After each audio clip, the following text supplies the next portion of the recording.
So బేసికల్గా మీకు through out the మూవీలో ఏ సీన్ చేస్తున్నప్పుడు కానీ అంటే లైక్ కోపం రావడం కానీ ఎమోషనల్గా బాగా ఇన్వాల్వ్ అవ్వడం లాంటివి?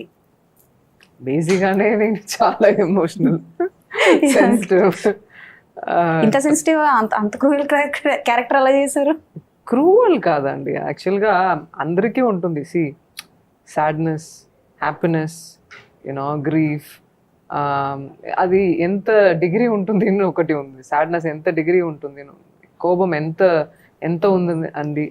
ఇప్పుడు ఎవరైనా తప్పు చేశారంటే మాక్సిమం ఏం చేస్తారు, తిడతారు. కానీ ఆ తప్పు ఏ రేషియోలో ఉంది అని ఒకటి ఉంది కదా, దానివల్ల యాంగర్ కూడా పెరుగుతుంది కదా. అంతే, ఇది క్రూషియల్ అవేమి ఏమి లేవు. And I think we all go through that at some point in life. I've gone through a lot of ratio of anger. ఎప్పుడైనా కోపం వచ్చిందా డైరెక్టర్ గారి మీద during? Not on set. Off set వచ్చిందా? Off set, of course. Off set లో మనం human బీయింగే కదా. కదా, సో అది అవి అని అప్పుడప్పుడు వస్తుంది. అండ్ నేను చాలా grounded, I'm a very grounded person. But నాకు ఒక పాయింట్ ఉంటుంది,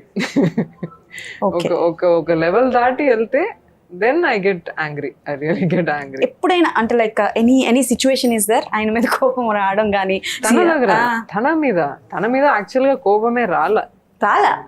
పాపం అని తెలుస్తుంది. పోనీ ఈయన మీద ఎప్పుడైనా నేను క్యారెక్టర్ చూస్తున్నప్పుడు, రిషబ్ గారి క్యారెక్టర్ చూస్తున్నప్పుడు కోపం వచ్చిందా? అదే మంచిగా కొట్టాను మా ఫిల్మ్ లో. కొట్టారా? తన కూడా కొట్టారు నన్ను. ఓ, యాక్షన్ సీక్వెన్సెస్ है आप दोनों को? फाइटिंग किया? It was like a real fight. Oh. It was literally a real fight. Once so happened, మనము రిషబ్ ఫైట్ చేసినప్పుడు 1-on-1 ఫైట్. చెప్పాలా సార్? వద్దు కదా? ఓకే, మీరు సగం చెప్పి ఆర్బీగండి, సగం చెప్పేసి చెప్పాలా సార్ అని అడుగుతున్నారు. సినిమా స్టోరీ వద్దు సార్, ఒక యాక్షన్ ఫైట్ చెప్పచ్చు. మీరు ఆ ఫిల్మ్ లో చూసిన బ్రూసెస్ అవి అన్ని ఒక 50% రియలే. 50% ఇది ఇలా రావడం అవి అన్ని జరిగింది డ్యూరింగ్ ద. అంటే ఇద్దరు ఎమోషన్ లో ఒకసారి ఆ ఎమోషన్ లో ఇద్దరు పొరపాటు తగులుతుంటాయి కదా. సో పొరపాటు తగులుతుంది. ఎంత ఈజీగా చెప్తున్నా చూడండి.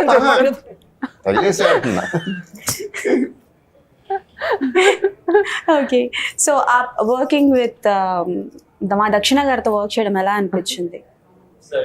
आपको कैसा लगा उनके साथ? दंशिका మేము దక్షిణగానే గుర్తుంచుకుంటాం. మీ పేరు అండ్ క్యారెక్టర్ నేమ్ ఒకటే అయిపోయింది. సో కన్ఫ్యూజ్ అయ్యారా? కన్ఫ్యూజ్ అవ్వాలి, నేను దక్షిణ కావాలని అన్నాను.